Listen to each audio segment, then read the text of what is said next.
మనం స్వస్థపరిచేవాడు యెహోవా దేవుడు మన పక్షమున ఉన్నాడు. మరి ఆయన మన పక్షమున ఉన్నప్పుడు మనకి ఇంకా భయం లేకుండా దేవుని యొక్క సన్నిధిలో మనం జీవించే వారంగా మనం ఉండాలని దేవుని యొక్క వాక్యం ఇక్కడ సెలవిస్తున్నది. పైసారి చెప్పుకున్నటువంటి పదవి ఇది. రెండవది కూడా ఐశ్వర్యవంతులు అవుతారు.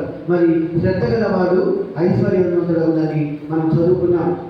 ఇప్పుడు కొన్ని విషయాలను మనము తెలుసుకుందాం. ప్రాణము పుష్టిగా ఉంటుంది. మొట్టమొదటిగా ఆయన స్వస్థతను కలుగు చేస్తాడు. రెండవదిగా ఆయన ఐశ్వర్యవంతులు చేస్తాడు. మూడవదిగా మనం చూసుకున్నట్లయితే ప్రాణము పుష్టిగా ఉంటుంది. సామెతల గ్రంథము 13వ అధ్యాయము 4వ వచనాన్ని 2వ లైన్ చదువుకుందాం.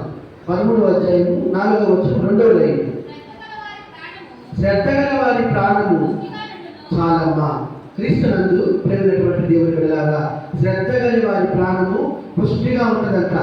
నువ్వు ఏం తిన్నా తినకపోయినా, ఏ ఉన్నా ఉండకపోయినా కూడా శ్రద్ధగా దాన్ని ఉన్నట్లయితే వాని ప్రాణం ఎలా ఉంటుందంటే పుష్టిగా ఉంటుంది.